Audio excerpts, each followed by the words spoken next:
Hello students, कैसे हैं आप लोग? उम्मीद करते हैं आप सब अच्छे होंगे। तो आज हम जो मैथमेटिकल ऑपरेशन ऑन सेट्स पढ़ने जा रहे हैं वो है इंटरसेक्शन ऑफ सेट्स।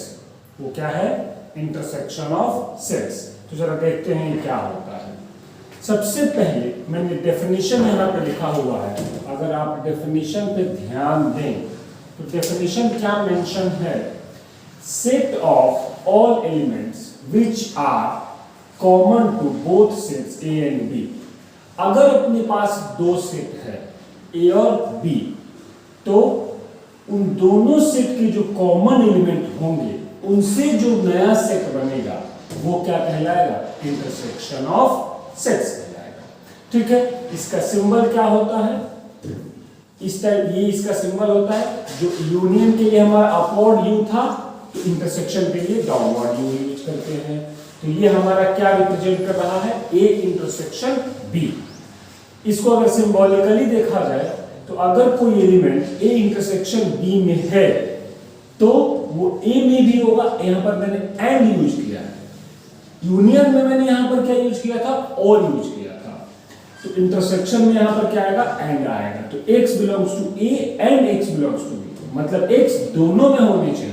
उसी को मैंने सेट बिल्डर में लिखा है, A intersection B equal to x such that x belongs to A and x belongs to B। अब एक एग्जांपल लेके देखते हैं। हमारे पास एक सेट A है जिसमें 4 एलिमेंट्स हैं, 1 2 3 एंड 4। हमारे पास एक सेट B है, उसमें भी 4 एलिमेंट्स हैं, 3 4 5 एंड 6। अब इन दोनों में जो कॉमन है वो जरा देखो। 3 4 और 3 4 दोनों में कॉमन है, तो A इंटरसेक्शन B क्या होगा? 3 4 होगा। तो ये हमारा क्या हो गया? A इंटरसेक्शन B हो गया। एक नया सेट बना, उस सेट में कौन कौन एलिमेंट आया? जो एलिमेंट A में भी था और जो B में भी था। क्लियर है? अब एक और एग्जांपल दिया मैंने।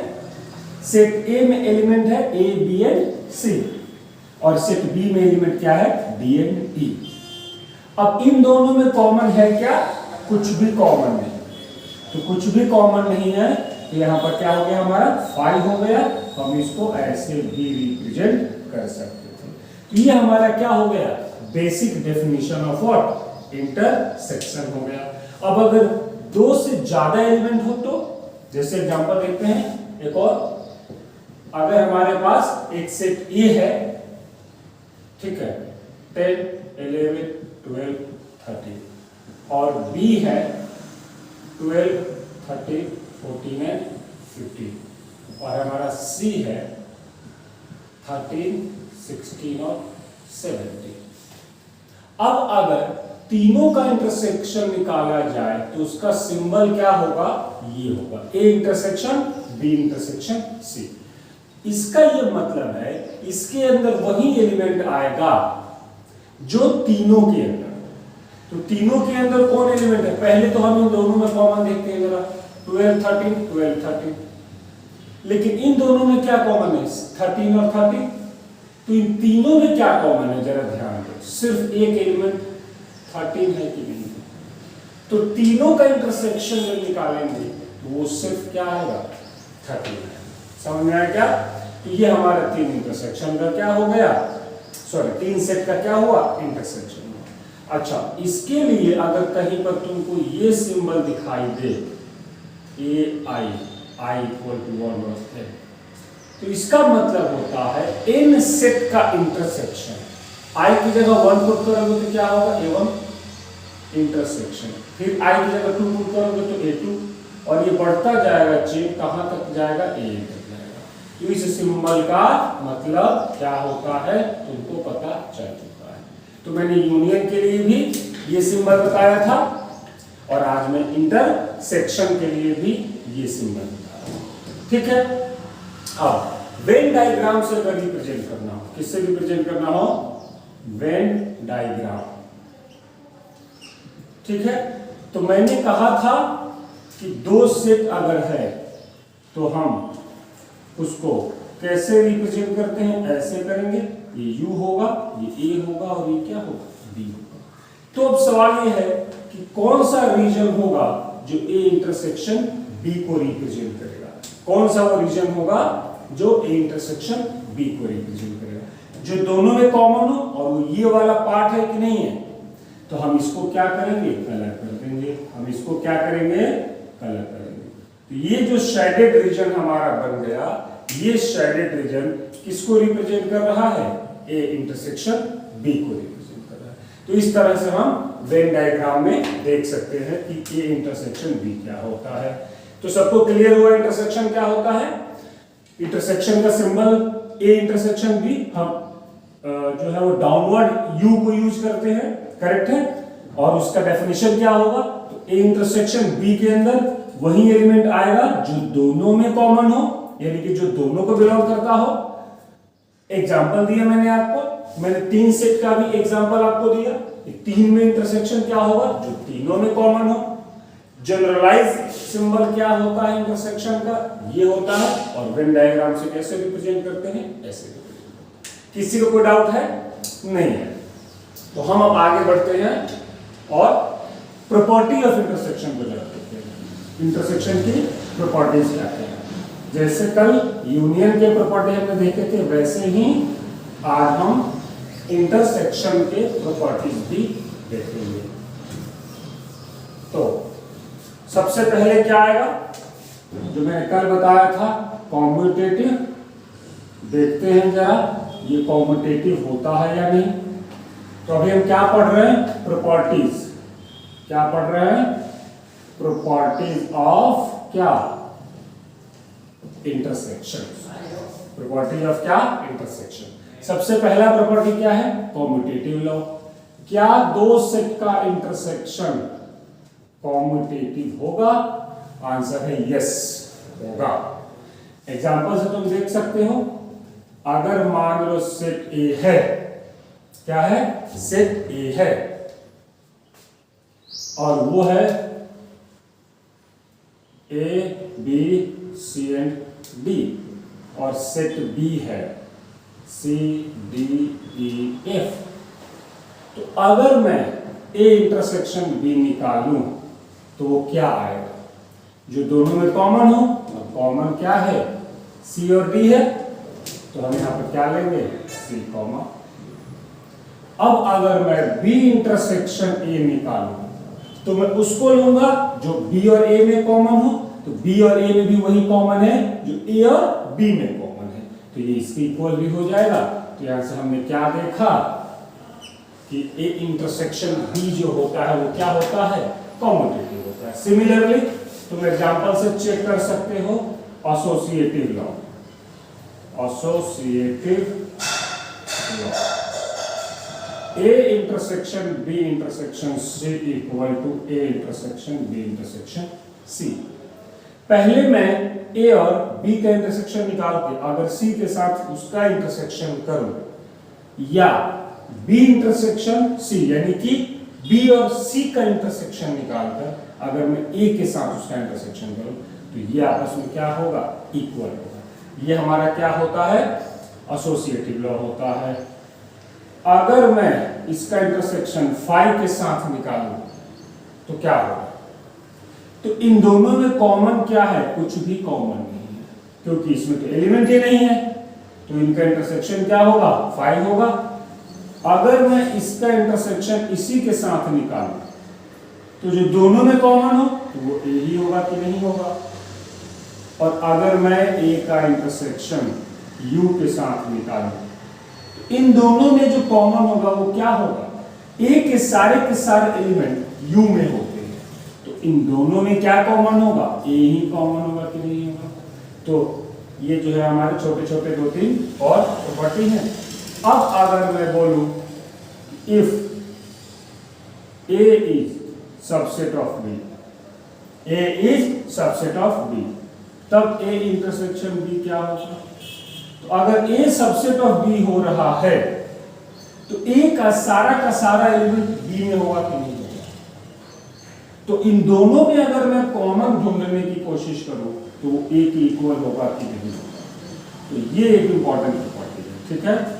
कल मैंने बताया था कि अगर ए सबसेट ऑफ बी है तो ए यूनियन बी, ए जो है वो बी के इक्वल हो जाता है। होता है, लेकिन ए इंटरसेक्शन भी क्या होता है, ए के ऊपर। कंफ्यूजन ना हो इसीलिए मैं यहाँ पर लिख देता हूं, अगर इसी में मैं यूनियन अप्लाई करूं, ए जो है वो बी का क्या है, सबसेट है, और अगर मैं इसमें यूनियन अप्लाई करूं तो इसका आंसर क्या होगा, बी होगा, क्योंकि यूनियन में दोनों का एलिमेंट लेते हैं, ए का सारा एलिमेंट तो बी में है ही, तो यहां पर हम ए और बी जब दोनों का एलिमेंट लेंगे तो वो सिर्फ बी का एलिमेंट होगा, और जब दोनों का कॉमन एलिमेंट लेंगे तो वो सिर्फ ए का होगा। समझ में आया क्या? तो ये कुछ प्रॉपर्टी थे हमारे किसके, इंटरसेक्शन के। अब हम यूनियन और इंटरसेक्शन का मिक्स प्रॉपर्टी देखते हैं, जिसको हम डिस्ट्रीब्यूटिव लॉ भी बोलते हैं। क्या बोलते हैं, distributive law. That means A union और ब्रैकेट में अगर बी इंटरसेक्शन सी हो तो क्या होगा, ठीक है, पहला। और दूसरा, ए इंटरसेक्शन ब्रैकेट में अगर बी यूनियन सी होगा तो ये क्या, तो ये जो है मल्टीप्लिकेशन ओवर एडिशन को फॉलो करता है। अपन जो 8th 9th में पढ़ते हैं distributive law of multiplication over addition, ये क्या होता है, a into b plus a into c, ये होता है। इसी को ये दोनों फॉलो, तो जो यहां पर सिंबल आता है वो सेंटर में आता है, और फिर ए को बी के साथ मल्टीप्लाई करते हैं और ए को सी के साथ भी मल्टीप्लाई करते हैं। सॉरी, तो यहां पर क्या होगा जरा देखो, ए के साथ बी का क्या होगा, यूनियन होगा, और बीच में कौन सा सिंबल आएगा, ये वाला आएगा, और अगेन फिर ए का सी के साथ क्या होगा, यूनियन, और यहां क्या होगा, ए के बी के साथ इंटरसेक्शन होगा, और यूनियन ए का सी के साथ इंटरसेक्शन। तो ये हमारा डिस्ट्रीब्यूटिव लॉ होता है। एनसीईआरटी में या फिर तुम्हारे बोर्ड के एग्जाम में, महाराष्ट्र बोर्ड में या फिर सीबीएसई बोर्ड में, इसमें क्वेश्चन आ जाता है, 3 सेट दे देगा और बोलेगा वेरीफाई डिस्ट्रीब्यूटिव लॉ। तो एक बार तुम एलएचएस सॉल्व कर लो, एक बार आरएचएस सॉल्व कर लो, दोनों का वैल्यू क्या आएगा, सेम आएगा, दोनों का वैल्यू हमेशा सेम आएगा, तो तुम इसको चेक कर सकते हो, ठीक है। तो ये हमारे हो गए क्या, प्रॉपर्टीज। हमने आपका वेन डायग्राम में बता दिया, प्रॉपर्टी में बता दिया। अब आगे देखते हैं, जो नेक्स्ट हमारा है वो है डिफरेंस। जो हमारा थर्ड ऑपरेशन है वो क्या है, डिफरेंस ऑफ सेट्स। थर्ड हमारा क्या है, डिफरेंस ऑफ सेट। तो इसका जो सिंबल है वो होता है ए माइनस बी। दो सेट का अगर डिफरेंस निकालना है ए और बी का, तो सिंबल क्या होगा, ए माइनस बी। कुछ बच्चे बोलते हैं सर बी माइनस ए भी तो होगा, तो हाँ, दो सेट अगर तुम्हारे पास है तो उस पर डिफरेंस अगर तुम अप्लाई कर रहे हो तो वो दो तरीके से अप्लाई हो सकता है, ए माइनस बी भी और बी माइनस बी। तो अब इसका डेफिनेशन क्या होगा, a minus b equal to x such that a में से बी को हटा रहे हैं तो होगा x belongs to a but x not belongs to b।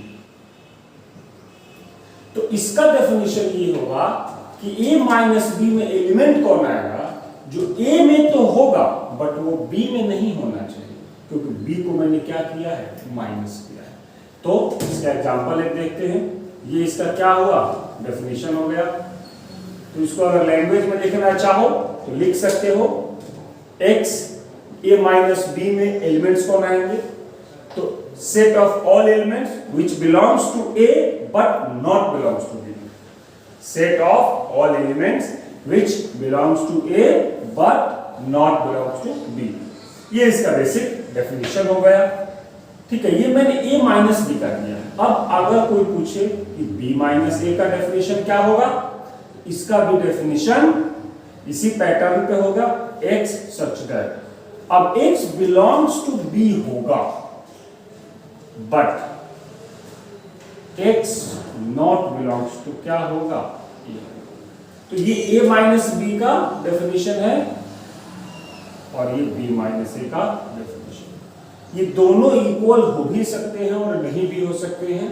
हम इस पे आगे प्रॉपर्टी पे डिस्कशन करेंगे। हम एक एग्जांपल लेके समझने की कोशिश करते हैं कि a माइनस बी निकाले कैसे। जरा देखो,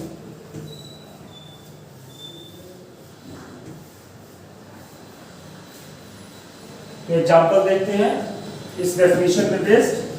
सपोज करो a है हमारे पास 1 2 3 4 5 6 and b is 4 6 7 8 9।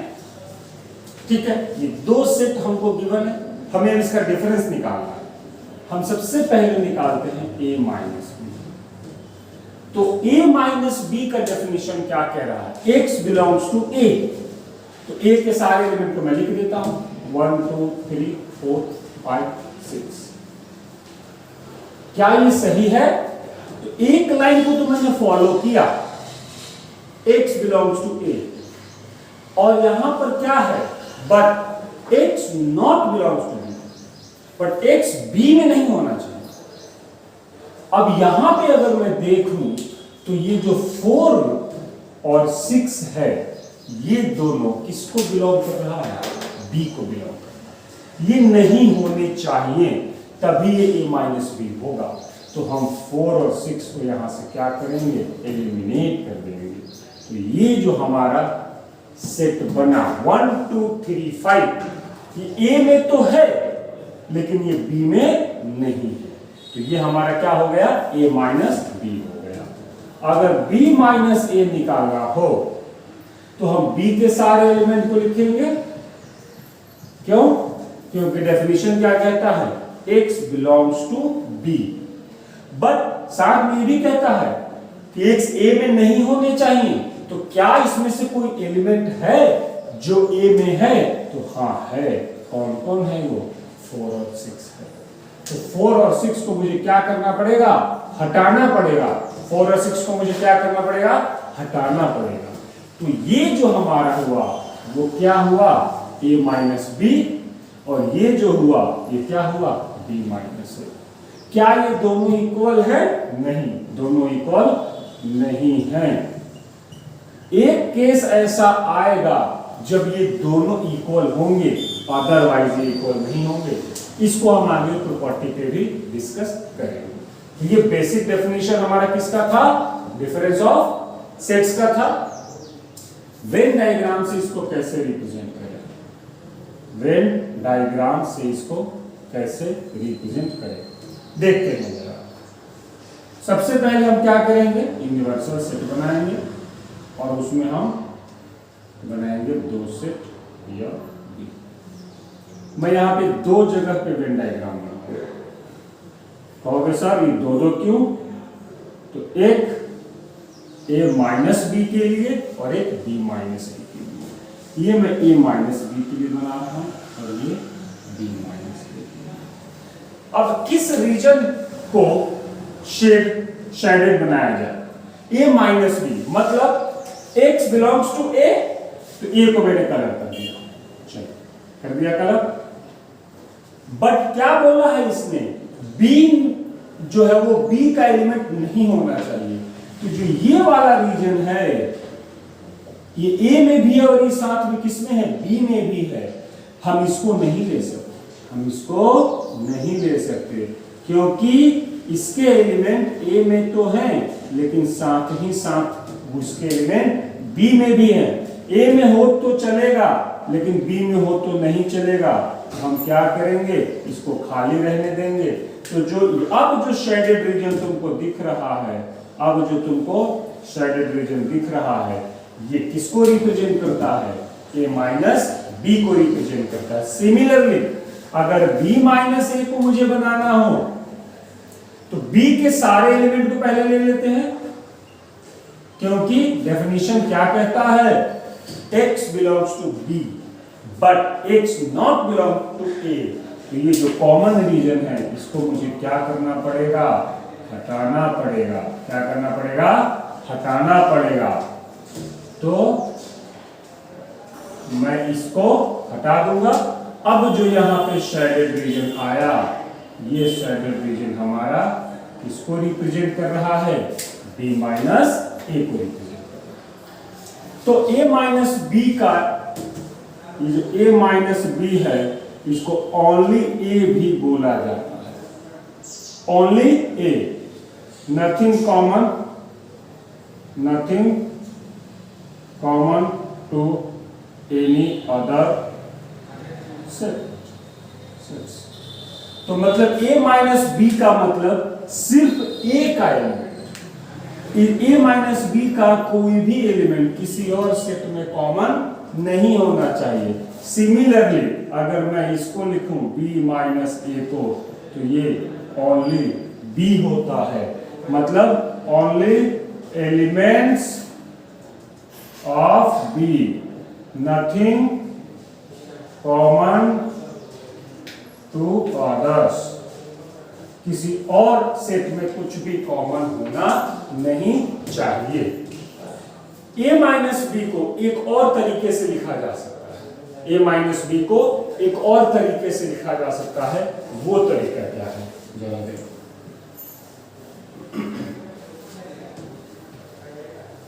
तो अभी मैंने स्टार्ट कहां से किया था? यहां से किया था। डिफरेंस ऑफ सेट का मैंने डेफिनेशन बताया, ठीक है। और डेफिनेशन बताने के साथ साथ जो है वो मैंने तुमको ऊपर एग्जांपल भी दिया, और एग्जांपल के बाद मैंने वेन डायग्राम भी बना दिया। अब ये कुछ इंपॉर्टेंट फॉर्मूला है जो इस पे बनते हैं। a माइनस बी, अगर मैं a में से जो इन दोनों में कॉमन है उसी को हटाते हैं ना, जो उससे जैसे देखो, अगर यहां पर 1 2 3 4 है और b इक्वल टू है 3 4 5 6 7, तो अगर a माइनस बी निकालना हो, a माइनस बी निकालना हो, तो हम क्या करेंगे? a के सारे एलिमेंट को लिखेंगे 1 2, बट 3 4 को नहीं लिखेंगे, क्योंकि 3 4 दोनों में क्या है? कॉमन है, ठीक है। तो हम यहाँ पे सिर्फ 1 और 2 लिखेंगे। हमने a में से किसको माइनस किया? b के एलिमेंट को माइनस किया, b के 3 को माइनस किया और 4 को माइनस किया। 5 को माइनस किया क्या? 6 को माइनस किया क्या? 7 को माइनस किया क्या? नहीं किया, क्योंकि 5 6 7 तो a में है ही नहीं, तो उसका माइनस करने का तो सवाल ही नहीं है। तो माइनस सिर्फ उसी एलिमेंट को करते हैं जो दोनों में क्या हो? कॉमन हो। तो मैं ऐसा भी तो लिख सकता हूं a minus a intersection b, क्योंकि इसका मतलब क्या होता है? Common elements. a intersection b का मतलब क्या होता है? Common elements between a and b। तो a में से किसको माइनस किया है? जो दोनों में कॉमन है उसी को माइनस किया है ना।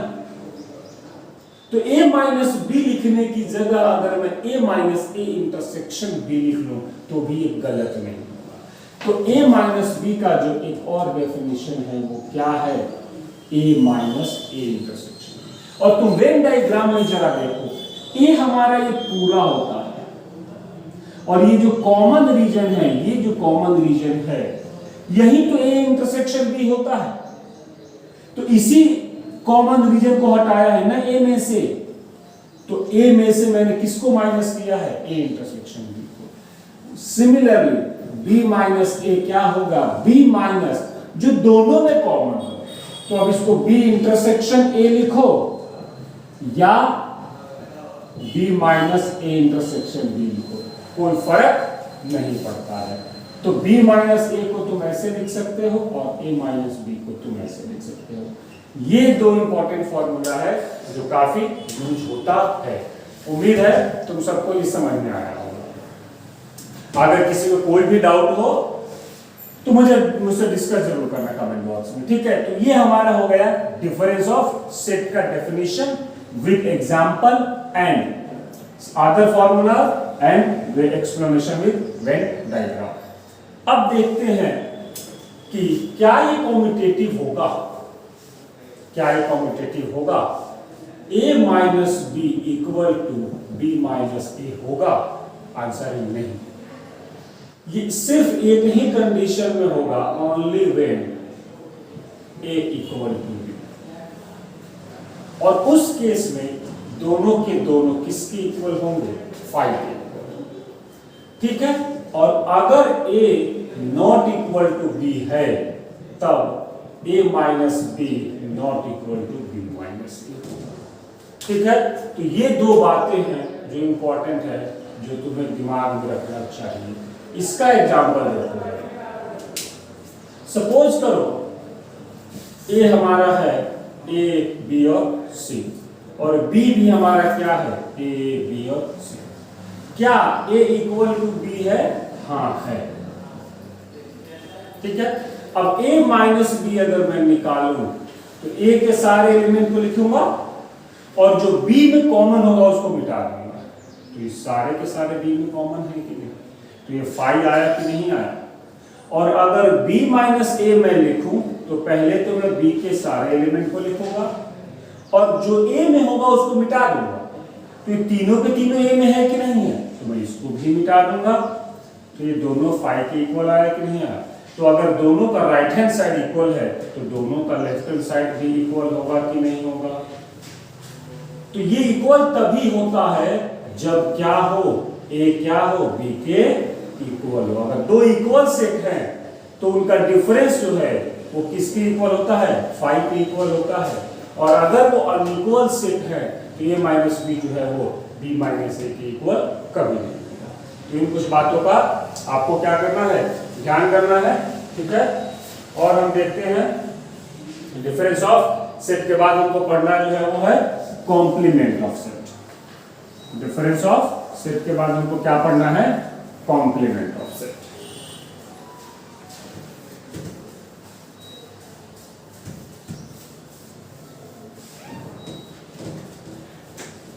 तो हमारा जो फोर्थ ऑपरेशन है, मैंने 4 ऑपरेशन आपको बताया था कि करेंगे हम, यूनियन, इंटरसेक्शन, उसके बाद हमने देखा difference of set, and the fourth one is what, complement, the last one, complement of sets. तो कॉम्प्लीमेंट ऑफ सेट्स जो है ये क्या है, इस पे हम अभी चर्चा करेंगे। ठीक है, देखते हैं क्या होता है। तो कॉम्प्लीमेंट ऑफ सेट्स अब हमको पढ़ना है। तो अगर सपोज करो अपने पास एक सेट है, let we have a set A, हमारे पास एक सेट है ए। तो कॉम्प्लीमेंट ऑफ ए, इसका जो सिंबल होता है वो ए डैश होता है या ए सी, ए डैश या फिर ए सी, ये इसका सिंबल होता है। अब इसका डेफिनेशन क्या होता है, तो इसका डेफिनेशन होता है a equal to u minus a, a equal to u minus a. अब क्योंकि डेफिनेशन में यू आया है तो यू हमारा क्या होता है, यूनिवर्सल सेट होता है। तो जब तक यूनिवर्सल सेट गिवन नहीं होगा तब तक कॉम्प्लीमेंट का कॉन्सेप्ट अप्लाई नहीं होगा। तो कॉम्प्लीमेंट ऑफ सेट अगर आपको फाइंड करना है तो उसके लिए आपको किसकी जरूरत होगी, उसके लिए आपको यूनिवर्सल सेट की जरूरत होगी। ठीक है, तो एक एग्जांपल देखते हैं मेरा। यू अगर सपोज करो 1 2 3 4 और 5 है, ए हमारा अगर 1 4 और 5 है, तो ए कॉम्प्लीमेंट क्या होगा, u माइनस ए होगा। अभी मैंने डिफरेंस पढ़ाया तो इसमें क्या होगा, u के सारे एलिमेंट को लिखेंगे बट ए के एलिमेंट इसमें नहीं होने चाहिए। ठीक है, तो 1 4 5 ये वो 3 एलिमेंट हैं जो किसको बिलोंग करते हैं, ए को बिलोंग करते हैं, तो इसको हम हटा देंगे। तो u माइनस ए ही हमारा क्या होगा, कॉम्प्लीमेंट ऑफ सेट, और वो ये हो जाएगा। अब अगर इसको वेन डायग्राम से मैं बनाने की कोशिश करूं तो जरा देखो इसका वेन डायग्राम क्या होगा। हमारे पास एक U है और अभी सिर्फ एक सेट है, वो है A। अब अगर मैं बोलूं U माइनस A, जो कि हमारा क्या होता है, A कॉम्प्लीमेंट होता है, तो A कॉम्प्लीमेंट जो है U माइनस A भी हम इसको बोलते हैं। इसमें U में से A के एलिमेंट को हटा देते हैं तो U तो हमारा ये पूरा कंप्लीट है। अगर मैं इस पूरे को कलर कर दूं, इस पूरे को अगर मैं कलर करूं तो U तो ये पूरा हो गया, उसमें से हटाना किसको है, A को है। और हमारा सेट A कौन है, ये हमारा सेट A है, तो इसके एलिमेंट को हमको क्या करना है, हटाना। तो जो बच गया वो ही हमारा क्या होता है, A कॉम्प्लीमेंट होता है। दैट मीन्स वेन डायग्राम में A को छोड़ करके बाकी जो सारे एलिमेंट होते हैं, अब अगर एग्जांपल आपको कोई यहां पर दे कि इसमें कुछ एलिमेंट्स हैं और ये जो है वो सेट A है और ये टोटल U है, और आपसे कोई पूछे कि A कॉम्प्लीमेंट क्या होगा, तो A कॉम्प्लीमेंट का मतलब U माइनस A, यानी कि U के एलिमेंट को तो लेने हैं बट A वाले एलिमेंट को नहीं लेने हैं। तो ये वाले एलिमेंट कौन कौन है, U में तो सब आ जाते हैं। U में तो हमारे देखो इस बॉक्स के अंदर जितने भी एलिमेंट हैं वो सारे के सारे U में आ जाते हैं, बट हम इस 3 एलिमेंट को छोड़ देंगे, 2 6 7 को छोड़ देंगे। क्यों, क्योंकि वो जो है वो A को बिलोंग करता है और A कॉम्प्लीमेंट में A नहीं होना चाहिए। तो A कॉम्प्लीमेंट को एक तरीका और है लिखने का, नॉट A। क्या है, नॉट A बोलो, A डैश बोलो, A C बोलो। समझ में आया क्या? तो ये भी तुम इसको याद रख सकते हो कि जो हमारा A कॉम्प्लीमेंट है उसका क्या मतलब होता है, A को छोड़ के बाकी सब। तो कॉम्प्लीमेंट ऑफ A का मतलब क्या होता है, अगर तुम एकदम सिंपल भाषा में समझने की कोशिश करो तो A को छोड़ के बाकी सब। बाकी सब कहां से आएगा, तो बाकी सब का मतलब क्या होता है, यूनिवर्सल सेट। तो हमारे पास एक बहुत बड़ा सेट होगा जिसको हम क्या बोलेंगे, यूनिवर्सल सेट बोलेंगे। उसी का एक सबसेट A भी होगा, कुछ एलिमेंट्स A में होंगे। तो A का कॉम्प्लीमेंट मतलब उस एक एलिमेंट को छोड़ दो और तुम्हारे पास बाकी U में जो भी है वो सब कॉम्प्लीमेंट ऑफ A में आ जाएगा। समझ में आया सबको? तो अब इसका कुछ प्रॉपर्टी देखते हैं, कुछ इंपॉर्टेंट प्रॉपर्टी क्या होता है उस पर ध्यान देते हैं। कॉम्प्लीमेंट ऑफ A के कुछ प्रॉपर्टीज, ठीक है। तो सबसे पहला प्रॉपर्टी जो है वो कौन सा है, प्रॉपर्टीज ऑफ ए कॉम्प्लीमेंट। सबसे पहला प्रॉपर्टी है कि अगर किसी भी सेट का 2 बार कॉम्प्लीमेंट निकाला जाए तो सेट वापस वही पहुंच जाता है, वो खुद से रिपीट कर लेता है। तो कैसे, एक्सप्लेनेशन देखो इसका। LHS क्या है हमारा, A कॉम्प्लीमेंट और इसका कॉम्प्लीमेंट। अब हम A कॉम्प्लीमेंट की जगह U माइनस A लिख सकते हैं क्या, हाँ लिख सकते हैं, यही डेफिनेशन होता है। और फिर इसका भी क्या निकालना है, कॉम्प्लीमेंट निकालना है। ये एक नया सेट है कि नहीं है, और इस नए सेट का क्या निकालना है, कॉम्प्लीमेंट निकालना है। अगर मैं इसको B मान लूं कि ये हमारा सेट B है, तो B कॉम्प्लीमेंट निकालना है तुमको, तो ये U माइनस B होगा कि नहीं होगा। और B क्या है, ये वाला है, तो इसको मैं कैसे लिखूंगा, U माइनस, और यहां पर क्या आएगा, ये कंप्लीट पूरा सेट यानी कि B, और ये हमारा क्या है, U माइनस। तो U माइनस A का कॉम्प्लीमेंट क्या होगा, U माइनस A। क्योंकि ये हमारा एक सेट है, नया सेट बना है और इसका क्या निकालना है, कॉम्प्लीमेंट निकालना है। दो साइन थे कॉम्प्लीमेंट के, एक साइन को हटाया तो ये बन गया। अब ये पूरा एक सेट है, जिस सेट का हमको क्या निकालना है, कॉम्प्लीमेंट निकालना है। तो इस पूरे सेट को u में से माइनस कर देंगे तो इस पूरे सेट का कॉम्प्लीमेंट मिल जाएगा। तो ये हमारा क्या होगा, u माइनस है। अब जब मैं इसको ब्रेक करूंगा तो ये u से u कैंसिल होगा, यहां पर से क्या आएगा, a आएगा। तो आपने क्या देखा कि अगर किसी भी सेट का डबल कॉम्प्लीमेंट करो तो फिर से वापस वही सेट आ जाता है। ये हमारा प्रॉपर्टी नंबर 1 था।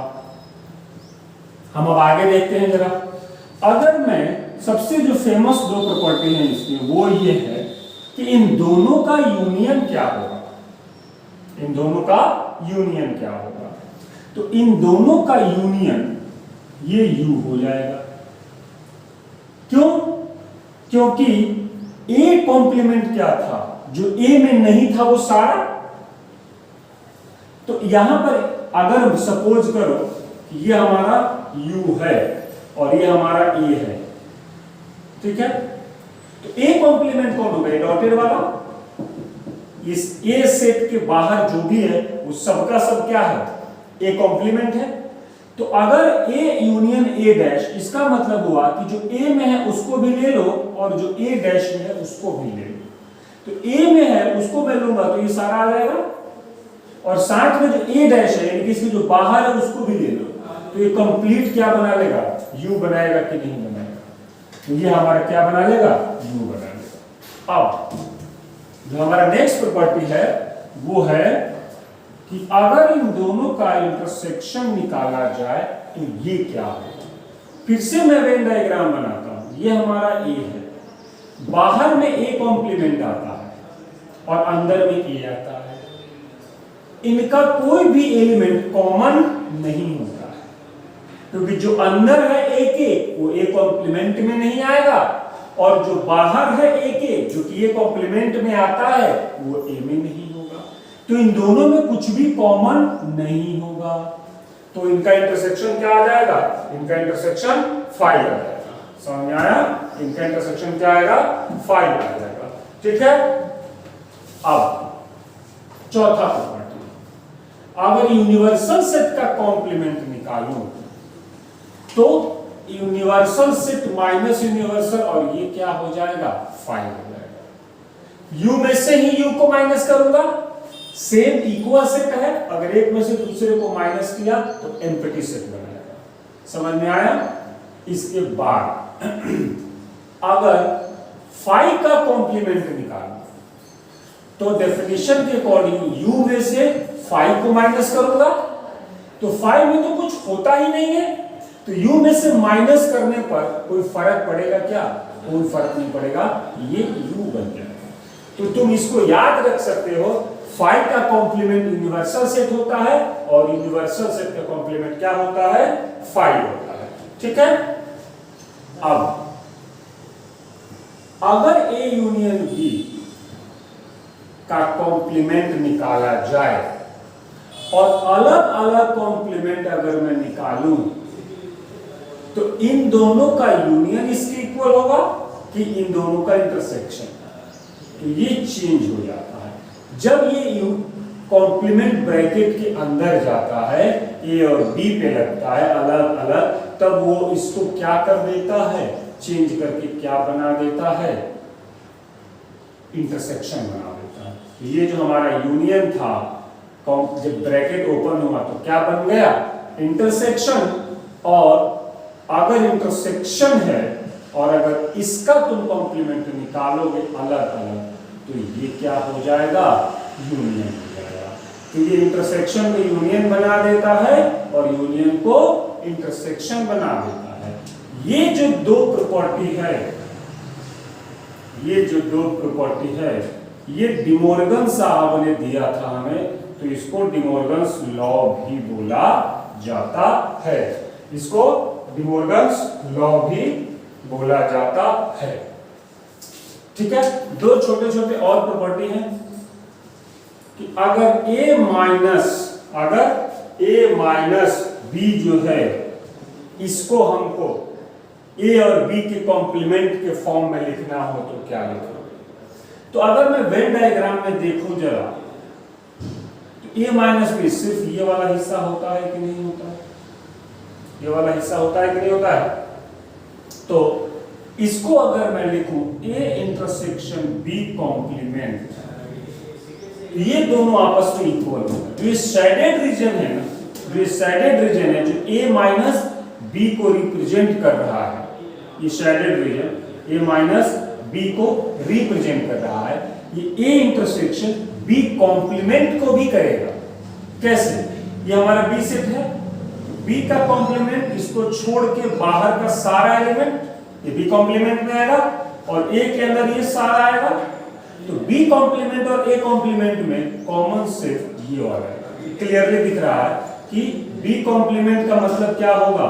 b को छोड़ के ये सब, ठीक है। और अब अगर मैं a के साथ इसका इंटरसेक्शन निकालूं तो a तो हमारा ऐसे है, तो अब ये वाला हिस्सा जो है ये b कॉम्प्लीमेंट में तो आ रहा है, लेकिन ये वाला हिस्सा b कॉम्प्लीमेंट में नहीं आ रहा है जो a में है। तो हमको इस हिस्से को छोड़ना पड़ेगा क्योंकि वो b कॉम्प्लीमेंट में नहीं है। तो जो ये वाला हिस्सा है, ये जो मैंने शेडेड रीजन बनाया, ये a में भी है और b कॉम्प्लीमेंट में भी है, तो ये इन दोनों का इंटरसेक्शन होगा और ये जो है a माइनस b के इक्वल ही होता है। ठीक है, तो इस तरह से हम दूसरे को भी समझ सकते हैं कि अगर b माइनस a हुआ, याद कैसे रखें? जिसको माइनस करते हैं उसी का कॉम्प्लीमेंट लेते हैं। यहां किसको माइनस किया है? a का, तो a का क्या लेंगे? कॉम्प्लीमेंट, और फिर b का कॉम्प्लीमेंट नहीं लेंगे। तो ये दो प्रॉपर्टी भी है, ये भी काफी काम का है। तो ये कुछ प्रॉपर्टी है जो कि कॉम्प्लीमेंट पे बेस्ड है, इनको हम स्टडी करेंगे और आगे इन पे बेस्ड क्वेश्चन बनाएंगे। तो हमने आपको चारों ऑपरेशन करा दिया। यूनियन तो मैं पहले ही लेक्चर में कराया था, आज मैंने आपको इंटरसेक्शन कराया, डिफरेंस कराया और कॉम्प्लीमेंट कराया। अब हम कार्डिनल नंबर से रिलेटेड कुछ अलजेब्रिक एक्सप्रेशन अगले वीडियो में देखेंगे और फिर हम सेट से रिलेटेड कुछ क्वेश्चंस बनाएंगे। ठीक है, होप आपको ये सब समझ में आया हो। अगर कहीं कोई भी प्रॉब्लम हो आप कमेंट करें, हम उसको कंसीडर करेंगे नेक्स्ट वीडियो में। Thank you very much, have a good day, bye bye.